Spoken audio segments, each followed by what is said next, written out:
예, 안녕하세요. 저는 경기도 올해 합격한 이라고 합니다. 제가, 저는 여기 장수 합격이라 되어 있는데, 제가 쓴 합격 수기는 따로 제공돼가지고 아마 따로 묶음이 되어 있을 거예요. 그거 보시면 되고, 제가 오수 만에 합격을 했는데, 제 수기를 보시면 처음에 1호 임용을 이제 봤어요. 1호 임용을 봤는데 이제 여기서 1차 합격을 이때는 1차 점수가 공개가 안 돼가지고 제가 무슨 점수인지를 모를 때거든요. 근데 이제 제가 컷으로 합격을 했다가 경기도 이제 최종 불합격을 했죠. 그래서 제가 이때 솔직히 초수 때 어린 나이로 PC방을 엄청 많이 다녔었어요. 그때 게임하고 막 롤하고 한창 이래가지고 내가 이렇게 게임을 했는데도 1차를 붙는구나라는 그 교만함이 제 안에 엄청 많아가지고 저는 장수를 한 게 된 것 같거든요. 그래서 이제 기간제도 하고 이제 일을 해야겠다 해서 친구들도 만나야겠고 해서 일을 하다가 이제 작년에 이제 퇴직금이랑 이제 뭐 실업급여 이런 거를 토대로 이제 노량진 올라와서 제가 열심히 이제 공부해서 합격한 이제 상황입니다. 예. 제가 이 오수의 과정을 하면서 알게 된 게 자신에게 맞는 공부 환경과 공부 방법을 찾아야 한다는 것을 느꼈어요. 저는 주변의 영향을 많이 받아가지고 친구들의 이제 연락이나 이런 걸 잘 거부하지 못해가지고 노량진에 와서 아무도 나를 찾지 않는 곳에서 공부하는 이제 후배들과 함께 하는 상황이 정말 저에게 맞다고 생각을 했거든요. 분명히 여기서 제가 수기에서 써놓은 것처럼 공부 환경이나 공부 방법은 이제 학습의 외적인 요소와 내적인 요소로 나눠 볼 수 있어요. 여기서 각자가 나는 다 갇혀있는 그런 독서실 거기서 하는 게 좋아. 아니면 나는 오픈된 이런 자습실에서 하는 게 공부가 잘 돼. 아니면 나는 스터디를 통해서 공부하는 게 나에게 맞아. 나는 혼자 스터디보다는 혼자 그냥 독립적으로 내가 하고 싶은 대로 내가 하는 게 좋아라고 생각하게 된다면 자기가 이거를 찾는 것을 먼저 연습을 하시길 바래요. 저는 이걸 되게 오래 걸렸거든요. 제가 이렇게 노량진에 와서 생활을 하면서 공부하다 보니까 내가 이 노량진 생활이 정말 잘 맞는구나. 내가 이렇게 오픈된 자습실에서 공부하는 게 나에게 뭐 이렇게 어렵지 않게 공부하는 방법이구나라는 걸 제가 느꼈기 때문에 공부가 더 탄력을 받아서 더 잘 됐던 것 같아요. 그래서 만약에 이번에 공부를 하시게 된다면 합격 수기를 여러 개 찾아봐가지고 그 안에서 이제 자기에게 맞는 내가 이거는 내가 한번 해보고 싶다, 이건 내가 좀 해도 괜찮겠다라고 생각하는 공부 환경이나 공부 방법이 있으면 그거를 추려서 경험을 해보는 수밖에 없어요. 시간이 오래 걸리고 지금 이게 좀 시행착오고 괜히 쓸데없는 소모인 것 같긴 하더라도 이거를 찾으면은 더 시너지가 나오고 그 안에서 내 잠재력이나 그런 한계가 더 극복될 수 있다고 생각하거든요. 그래서 이런 거 찾아보시길 추천하고, 또 말씀드릴 건 제가 이제 지난 1년 공부 방법인데 제가 이제 기간제를 하고 3월에 올라와서 이제 한술쌤 1년 패키지랑 여기 희소의 권구현쌤 교육학 패키지를 해서 1년 이제 그렇게 공부를 했는데 다른 사람들과 그렇게 차이가 없지만 저는 오수이기 때문에 강론을 한번 보고 싶었었어요. 제가 1구 시험을 보고 올라왔기 때문에 1구 시험 문제가 엄청 어려웠거든요. 저는 그 문제를 푸는 게 너무 벅찼고 이게 내가 아는 이론서로 해결이 되지 않는 영역까지 이제 와버렸구나 이명이.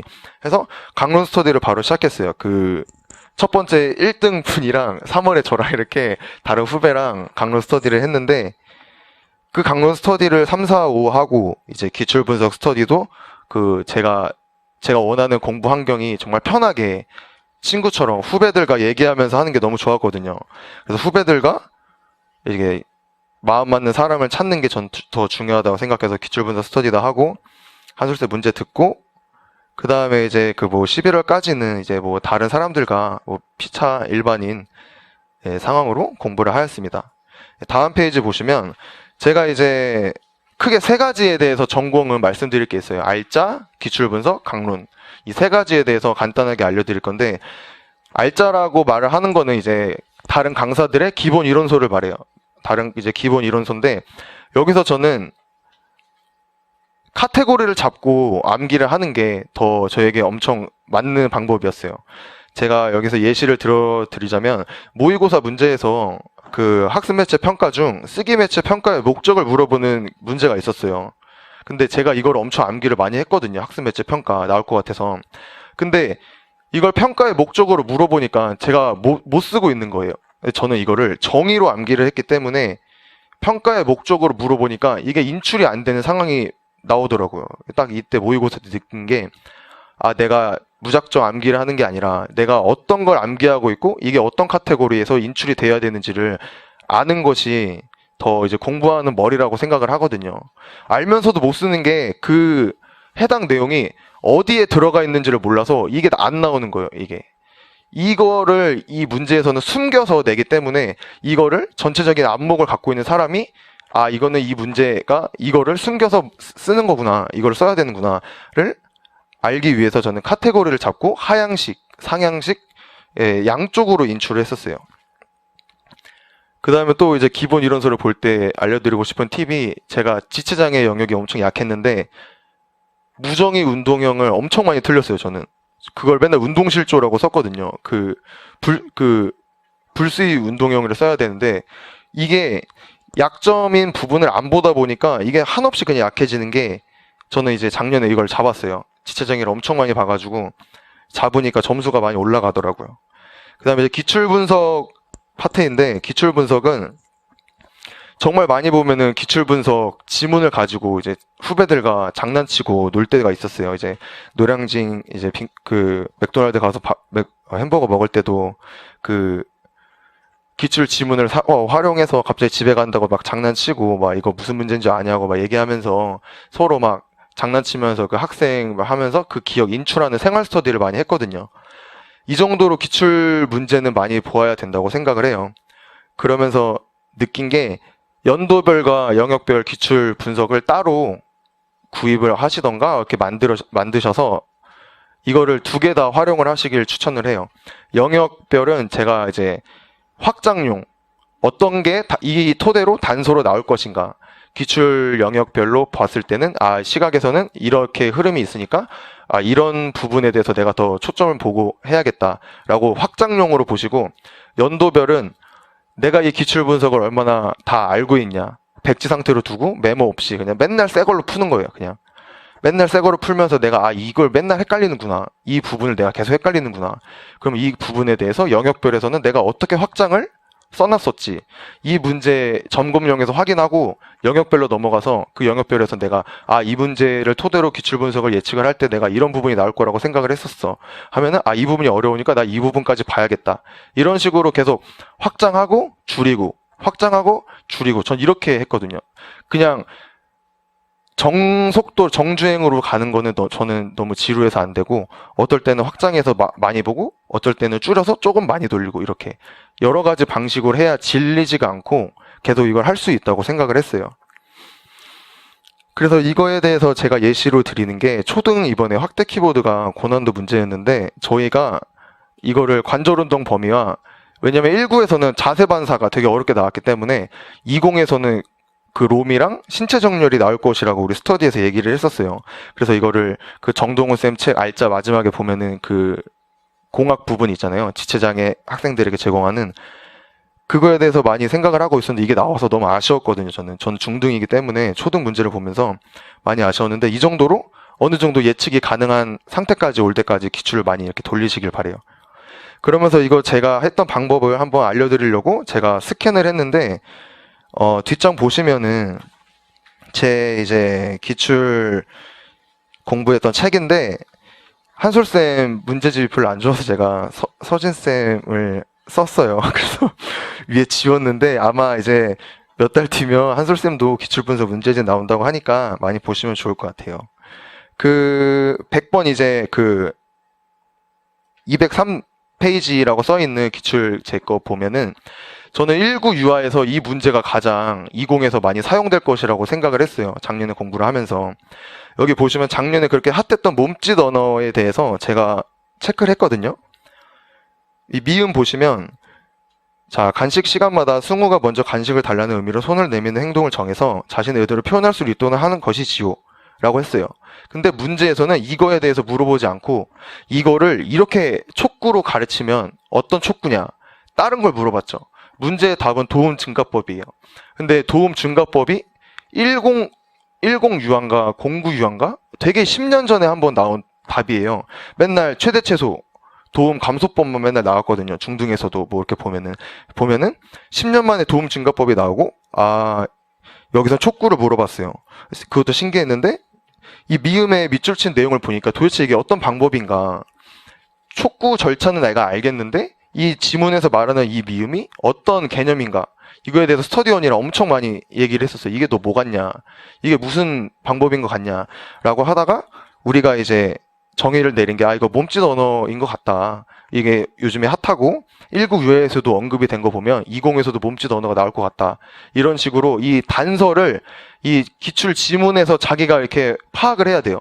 근데 이게 초수생들은 힘들고 강사에 의존하지만 강사님들이 이걸 다 일일이 하지 못하고 이거를 공부를 하다 보면 자기만의 생기는 그런 힘들이 생기고 보는 눈이 생기기 때문에 그걸 토대로 자신을 믿고 스터디원과 그냥 허심탄회하게 얘기를 하면서 내 말이 맞는 거 같냐 아닌 거 같냐 한번 들어다 달라 라는 식으로 하면 좋을 것 같아요. 그 다음에 또 보시면 여기서 1번에서 이제 언어전 의사소통 발달 단계, 그 다음에 초기 의사소통 기능, 이거는 이제 강혜경 선생님의 중도중복장애 이 182쪽에 나와 있는 표로 푸는 문제예요. 이게 강혜경 쌤 책이 나온 지 얼마 안 돼서 1급 유아에서 바로 이제 가져다가 문제를 만든 거죠. 이렇게 하다 보면은 기출 분석이 정말 중요하다라는 것을 느끼게 되실 거예요. 2번 문제에서도 AAC의 4가지 구성 요소를 물어봤어요. 저는 기출 문제 답을 중요하게 생각하지 않았어요. 영역별 볼 때. 답은 내가 연도별을 풀면서 점검할 때 내가 이 기출을 얼마나 논리적으로 타당하게 풀 수 있냐 이거를 파악하면 되는 거고, 영역별에서는 답은 필요 없고, 그래서 이 디귿이 뭔데 디귿에 대해서 또 알아봤어요. 이 답은 필요 없고 디귿이 뭘까 생각해 보니까 대화 상대자 훈련의 여러 전략 중에 하나더라고요. 이 대화 상대자가 AAC로도 사용이 되나? 저는 이렇게 막 계속 연관을 시켜가면서 계속 확장할 때는 계속 이 지문이 어떤 내용인지 하나하나 다 분석하는 식으로 했어요. 네. 그 다음에 이제 여기 보면은 1번, 5번은 이제 1번 제가 오른쪽에 쓴 거는 1은 여기서 답이 되는 개념들 1번. 그 다음에 5번에서는 내가 확장하면서 봐야 될 것들. 여기서도 1구에서도 대화상대자 훈련이 언급이 됐구나. 몸짓 언어가 언급이 됐구나. 이렇게 확장할 땐 내가 이것까지 더 봐야지 라고 생각하면서 확장을 했습니다. 네, 다시 앞쪽으로 돌아오시면, 그래서 이제 제가 설명한 걸 요약하면은 1번, 2번, 3번이에요. 이게 답을 적어두지 않고 지문의 내용이 어떤 내용인가, 답과 상관없이 내가 이 지문의 내용을 보고 알 수 있냐 없냐, 이걸 초점으로 많이 봤습니다.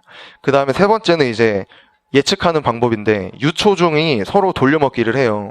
왜냐면 솔직히 임용 시험에 나올 만한 중요한 개념은 한정적이에요. 근데 그 한정적인 거를 작년에 중등에서 나와서 못 내는 것까지 치면은 더 한정적이 되겠죠? 근데 유아 초등에서 괜찮은 내용이 나왔어, 작년에. 그러면 이제 올해 이걸 중등에서 써먹는 거예요. 이런 식으로 유초중을 다 보셔야지 임용 시험에 나올 만한 중요한 그 개념에 대해서 그 안에서 돌려먹기를 할 때 내가 이걸 예측을 할 수 있게 돼요. 네. 이상 하고 이제 강론으로 넘어가시면, 제가 장수생이라서 강론을 많이 추천하는데, 초수분들이나 재수분들은 강론은 아예 그냥 거들떠도 안 보시고 그냥 별로 좋게 생각 안 하시는데, 저는 고득점의 비결은 강론이라고 생각을 해요. 저희가 보는 강사 이론서도 모두 다 강론을 짜집게 하거나 가공한 내용들이에요. 그냥 알기 쉽게, 그냥 보기 쉽게. 근데 그 강론에 대해서 되게 두꺼운 한 권을 그걸 언제 읽고 있냐, 이거 강사 이론서 한 권 보기도 힘든데 라고 생각하시지만, 저같이 오수거나 한 3수 정도 되시고 재수 정도 되시면은 강론을 한 번 읽으면은 필요 없는 부분, 필요한 내용, 이게 판단이 돼요. 내가 시험장에서 본 내용이고 내가 강사 이론서에서 본 내용이 여기 있었구나. 그러면서 한 권을 읽다 보면은 그냥 필요 없는 부분 계속 넘기게 돼요. 막 되게 쓸데없는 법 내용 막 계속 나와 있고, 막 앞부분에 막 역사적 배경 나와 있고 막 그런 거 있으니까 다 제끼면은 한 이틀 3일이면 한 권을 볼 수 있거든요. 그리고 체크를 해놓고 내가 필요할 때 또 그냥 쉽게 볼 수 있고 하니까, 강론을 보시면은 사람들은 강론을 통해서 변별력 문제를 맞추려고 해요. 숨어있는 내용을 내가 발견을 해서 난 강론 보고 맞췄다. 저는 이렇게 강론을 쓰는 게 아니라 내가 알고 있는 지식에 대해서 배경 지식을 확보하게 하고 그걸 연결시켜주는 연결고리라고 생각을 해요. 강사 이론서, 기출, 강론 이게 다 연결이 되면 막힐 때마다 강론을 보게 되면 이게 연결이 되거든요. 왜 문제가 이렇게 나왔고 강사는 왜 이걸 담아놨는지 책에. 그리고 강사가 포인트로 말하는 게 왜 강론에 있는 내용을 이 사람이 판서를 하는구나. 이게 다 진짜 보여요. 강론에 있는 내용으로 다 얘기를 해야 되기 때문에, 강의를 해야 되기 때문에. 그래서 이렇게 보시면 2, 3일 해서 제가 자신이 공부가 벽에 막힐 때 강론을 통해서 극복한 부분도 많이 있었습니다, 저는. 자, 이거에 대해서 제가 또 첨부자료 했는데 그 다음 페이지 문제 보시면 1구 중등 문제가 있어요. 1구 중등 그 원시반사를 쓰는 문제인데 여기서 강론에 대해서 알아야 될 내용은 자, 디귿의 세 번째 점에 디귿의 개념은 박은혜쌤 책에 있는 내용이에요. 이 원시반사. 원시반사의 개념과 정의가 박은혜쌤 책에 있어요. 그 다음에 지속적 원시반사의 문제점. 이거는 강혜경쌤 책에 있어요. 그 다음에 전형적 운동 발달 특성에 비추어 서술. 전형적 운동 발달 특성은 정동훈쌤 책에 있어요. 이 문제가 진짜 어려웠던 게 이 세 가지 강론을 연결해서 정의 쓰고 또 문제점 이거에 대해서 쓸 수 있냐. 이게 너무 어려운 문제였어요. 이게 제가 기출 분석해도 강사님들 아무리 찾아봐도 이거에 대해서 그냥 답만 말해주지 이게 어떻게 구성된 문제인지를 알려주는 건 거의 없었거든요. 제가 그냥 공부하면서 알아낸 거지. 너무 어이가 없어서 궁금해서. 여기서 보면 알자가 이 부분이 반사가 정동훈 쌤 책으로 되어 있어요. 근데 그걸로는 지속적 원시반사를 해결을 못 하더라고요. 그래서 알자는 강혜경 쌤의 지속적 원시반사의 그 파트가 또 담겨 있어요. 그래서 한솔 쌤이 이 세 가지를 다 이렇게 담아서 책을 만들었구나 라고 하는 것을 보면서 강론을 보면서 이게 안목이 생기고 이 원시반사에 대해서 세 가지 책이 이렇게 말하는 거에 대해서 얘기를 했으니까 이번에는 좀 관절운동 범위나 신체 정렬이 나올 것 같다라고 스터디에서도 얘기를 한 거예요. 이렇게 기출 스터디를 하다가 이걸 보면서 강론을 보면 안목이 생기고 문제에 대해서 두려움이 없어진다는 것을 알려드리고 싶어요. 자, 결론적으로 제가 말하고 싶은 게 강사 이론서 기출문제 강론이 저희가 크게 보는 세 가지 범주예요. 이 범주 중 한 개만 제대로 하면 컷 근처로 합격을 할 수 있어요. 제가 볼 때 컷 근처. 뭐 강사 이론서만 완전 달달 잘 외웠다. 컷 근처. 근데 기출 분석도 열심히 했다. 그럼 컷 플러스 5. 근데 강론까지 본다. 그러면 이 사람은 변수가 없는 거예요. 이 사람은 시험이 어렵게 나오든 쉽게 나오든 이 세 가지를 열심히 하잖아요. 그럼 무조건 그냥 고득점으로 붙게 되는 거예요. 저는 그래서 이걸 했거든요. 장수고 내가 올인해서 내 돈 다 끌어모아서 와서 하면서 내가 변수 있는 불확실한 게 공부하고 싶지 않다. 그냥 무조건 확률 높고 승률 높은 그런 계획을 하고 싶다라고 생각을 해서 이 세 가지를 제가 다 했었던 거예요. 자, 다음 페이지 넘어가시면 그 다음으로 중요한 게 이제 답안 작성 방법이에요. 제가 마지막에도 컷 플러스 10점을 받을 지식의 양을 확보를 했어요. 근데 이 문제가 객관식이 아니라 서술형이에요. 이거를 활용하지 못하면 그 지식의 양만큼 점수를 받을 수가 없어요. 그래서 제가 더 중요하게 말씀드리고 싶은 게 많이들 보시겠지만 배점 4점짜리 문제면 4가지가 답이 되는 내용을 써야 돼요. 그쵸? 근데 이번에 제가 예시로 드린 게 20 중등 B형 11번 제일 마지막 문제에서 검사 비교하는 부분이 있었어요. 근데 이게 사람들이 4점짜리인데 세 가지 문제로 냈으니까 한 점은 기본 배점 아니냐 이렇게 하는 진짜 엉뚱한 소리를 하는 사람들이 있더라고요. 이거는 세 번째 점에서 비교하는 문제를 토대로 2점을 준다는 내용이에요. 여기서 수능 청력 검사와 어음 청력 검사의 실시 목적을 비교해 서술하라고 했어요. 여기서 비교에 초점을 두면은 수능과 어음에 대해서 한 측면에 대해서 비교를 하게 돼요. 답을 제가 그렇게 쓰게 돼요. 근데 여기서 실시 목적에 초점을 두고 암기한 사람이면 실시 목적, 수능 청력 검사의 목적과 어음 청력 검사의 목적을 그냥 나열하고 그 안에 하지만이라는 뭐 접속어를 넣겠죠. 이렇게 비교된다. 얘는 이렇지만 얘는 이렇다. 이래서 2점이 되는 거예요. 얘의 정의와 얘의 정의를 나열하고 그 안에 서술을 써서 그게 완벽한 답이 되는 거죠. 이렇게 다른 예시로 또 제가 말씀드리자면 작년에 전진형 행동 연쇄의 정의를 쓰라고 했어요. 근데 저는 여기서 키워드가 누가적이라고 생각을 했거든요. 작년에 집중관리반에서 누가적을 말을 안 해가지고 제가 한 선생님한테 팅을 먹었는데 뭐 과제 분석한 과제를 순차적으로 가르친다. 이렇게 할 수 있어요. 근데 이거를 누가적이라는 단어가 더 키워드로 그 양명희 쌤 책이랑 그 다 있더라고요. 누가적이라는 표현이. 그래서 저는 누가적을 썼어요, 여기서. 그래서 누가 봐도 답이라는 생각을 했고, 그 다음에 체육복 바지 입기에 대해서 편마비 학생 옷 어떻게 순서대로 하냐 절차 쓰라고 했는데, 여기서 저는 편측, 건측, 편측 이렇게 하면서 편측에 대퇴부까지, 위치까지 써주면서, 이게 답을 논리적으로 누가 봐도 내가 답이야 라고 준비하면서 암기를 한 사람은 이런 게 그냥 저절로 나와요. 그냥 내가 편측, 건측, 편측이라 썼는데 딱 답안에 옮겨 적을 때 뭔가 불안하고 애매하고 부족한 것 같아. 그러면 여기에 내가 뭘 추가할 수 있을까? 그냥 내가 알고 있는 대퇴부라는 위치까지 쓰자. 이렇게 추가하다 보면 답이 정말 더 완성도 있게 올라가요. 이걸 연습 안 하시면 내가 아무리 암기를 해도 이거에 대해서 정확히 안 써주면 제 답이 밀려나게 되어 있어요.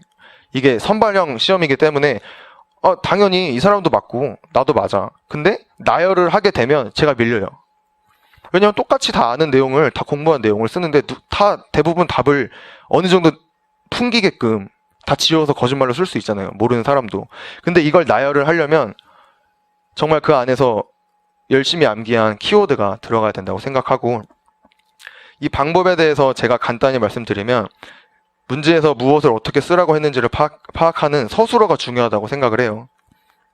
키워드 나열, 내가 암기한 내용만 나열하고 나오면 답이 되기 힘들어요.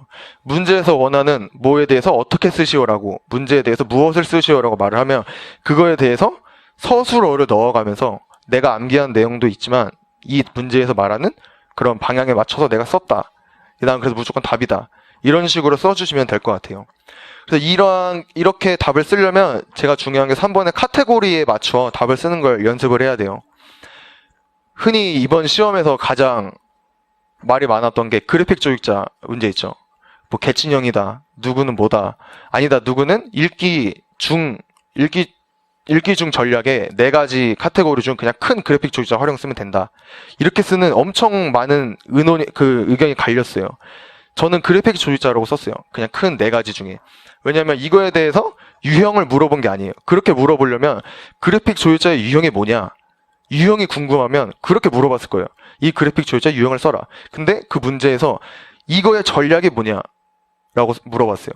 그러면 그 칸이 읽기 중 전략에 이 그림에 이 전략이 뭐냐라고 물어봤어요. 그럼 읽기 중 전략에 중심 내용 파악하기, 그래픽 조직자 활용하기, 뭐 4가지가 등등 있어요. 근데 그 4가지 중에 뭐 협력적 전략 있긴가 뭐 아무튼 있는데, 그 중에 이건 그냥 큰 카테고리로 크게 물어보는 문제구나 라고 생각해서 그래픽 조직자라고 썼어요. 그러니까 이게 암기를 할 때 인출이 되게끔 내가 이 카테고리에서 이 정도 높이, 이 정도 깊게, 뭐 이렇게 넓게 물어보는 문제에 대해서 내가 어떻게 답을 써야겠다라는 걸 계속 생각을 하면서 공부를 해야 돼요. 그래야지 인출이 실수 없이 나오게 된다고 생각을 합니다. 네, 그 다음에 스터디는 간단하게 말하면 사람으로 인해 스트레스를 받으면 그냥 안 하는 게 맞다고 생각을 해요. 그 다음에는 뭐 맞는 사람과 스트레스 안 받고 하는 게 가장 중요하다고 생각을 하고, 교육학은 제가 맨날 4수 동안 9점 10점을 맞았는데 여기 희소 공구현 쌤을 듣고 많이 올랐어요. 제가 이 강사님을 선택한 게, 저는 4수라서 내용을 많이 알아요. 막 암기는 많이 됐어요. 근데 논술을 못 쓴다는 생각이 들었어요. 제가 기간제 때 합격해서 온 국어쌤한테도 맨날 10월, 11월에 찾아가서 첨삭을 받았어요. 모의고사. 기간제 이제 출근해서 아침에 1교시 수업 없어서 쓰고, 9시에서 10시 쓰고, 그 사람한테 갖다 주고, 그 사람이 퇴근하기 전에 나한테 첨삭해서 주고. 근데 그런데도 늘지가 않았어요. 그 논술이. 근데 제가 노량진 와서 생각을 했던 게, 이론은 중요하지 않다. 가르치는 건 중요하지 않다. 나를 얼마나 1대1로 밀착 마크해서 가르쳐줄 사람인가가 중요했기 때문에 저는 희소 권구현 쌤을 선택을 했는데, 예상외로 엄청 잘하셔가지고 첨삭을 정말 많은 도움이 됐고, 이게 전공 답을 작성하는 데도 많이 도움이 됐던 것 같아요. 마지막으로 저의 그냥 사담을 말씀드리면, 제가 1차를 그렇게 붙고 나서 엄청 교만했어요. 나는 그냥 어떻게 해도 붙겠구나 라고 생각을 했어요. 나 이렇게 놀면서 하는 애도 붙으니까 내년 무조건 되겠지 했는데, 엄청 그냥 계속 떨어졌어요. 계속. 그게 교만함 때문인 것 같아요. 만약에 떨어졌다면 무조건 새 책으로 공부하시길 바래요. 왜냐면 작년에 공부한 책으로 하면은 정말 옛날 생각도 계속 나고 작년 생각도 나고 아 내가 이 정도 했으니까 나 이거 다 아니까 넘어가는 게 엄청 많아지더라고요. 나 이거 작년에 외웠으니까 넘어가. 근데 시험이 작년과 똑같은 문제가 아니잖아요. 그러니까 어쩔 수 없이 새롭게 공부하시는 게 맞는 거라 생각을 합니다. 제가 그 예시로 제가 16 때 보던 책을 19까지 봤어요. 책을 안 사고 작년에 처음 샀거든요. 제가 얼마나 이렇게 교만했는지를 알 수 있으실 것 같아요. 그 다음에 암기가 필수라고 생각을 해요. 저는 이해 위주의 학습자였는데 이해만 해서 그냥 대충 그냥 이해로 어떻게든 메꿔보고 내가 이해한 걸로 그냥 대충 말 지어내면 맞지 이거 맞잖아 이렇게 쓰는 사람이었어요 제가. 근데 정말 피와 땀을 흘리고 다 암기한 사람들이 경쟁하는 시험인데 이해만 한 사람이 쓴 답은 정말 다 뒤처지게 되더라고요. 제가 모의고사 때도 처음 모고 때 55점을 맞았는데 엄청 속상했어요. 다 아는 내용인데 제대로 내가 마음껏 속 시원히 못 쓰니까. 그리고 한솔쌤이 저한테 너 이제 그만 이해하고 그냥 강론 좀 그만 보고 이제 암기를 해라 저한테 얘기를 했어요. 1차 때. 그래서 5점만 높여라. 모의고사 5점만 높여라 암기해서. 그 다음부터 수첩 들고 맨날 달달 외워가면서 이제 암기를 해서 제가 이렇게 맨날 모으고 60 초반대로 맞았는데 그게 제 시험 점수였어요. 보니까 모고 점수대로 나와서 너무 좋았고. 그래서 암기에 대해서 두려움이 많으신데 각자만의 암기 방법이 있을 거예요. 여기서 저기서 들려오는 이 방법이 좋다더라 저 방법이 좋다더라 이거는 아까 제가 처음에 말씀드린 것처럼 자기만의 방법을 찾는 게 가장 중요해요.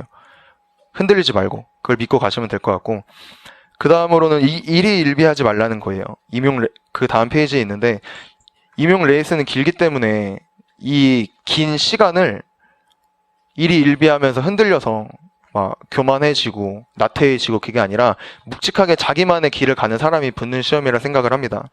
한솔쌤이 9월 10월에 작년에 이런 말을 했어요. 9월 10월에 9, 10, 11에 14시간 16시간 공부하는 사람보다 1월 2월부터 꾸준하게 자기 시간을 계속 투자하고 노력했던 사람이 붙는 시험이라고. 1월 2월부터 뭐 3시간 4시간 그 다음에 9월 10월에도 8시간 이렇게 한 사람이 붙는 거래요. 시간의 양은 중요하지 않다고. 얼마나 꾸준하게 이걸 내가 계속 끝까지 보면서 끝까지 많이 돌렸냐.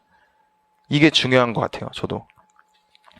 그 다음 팁으로는 이제 상위인지 뭐 메타인지 이런 건데 자기주도 학습이라고 생각을 해요. 그 개념에서 말을 하는 게 자신이 학습을 계획하고 점검하고 평가하는 게 자기주도 학습이라고 이론서에 써 있어요. 여기서 보면 제가 며칠 전에 기생충이 재개봉해서 영화를 보고 왔는데 기생충을 보고 다들 이런 장난을 해요. 뭐 절대 실패하지 않는 계획이 뭐 무계획이다 라는 얘기를 하면서 다들 장난을 치죠. 친구들도. 근데 영화에서는 결과적으로 실패한 삶을 살아요. 그 주인공이. 이렇게 수험생활도 되게 마찬가지라고 생각을 합니다. 나에 대한 계획을 내가 계속 점검하고 나를 평가하고 내가 다시 계획을 수정하고 계속 1년 동안의 그 레이스를 내가 잘 꾸준하게 끌고 나갈 수 있도록 자기만의 페이스를 잃지 않는 게 되게 중요한 거라 생각을 해요. 네, 그 과정 속에는 뭐 다른 사람들의 그런 말씀도 들으시면 괜찮을 것 같아요. 네, 이상입니다.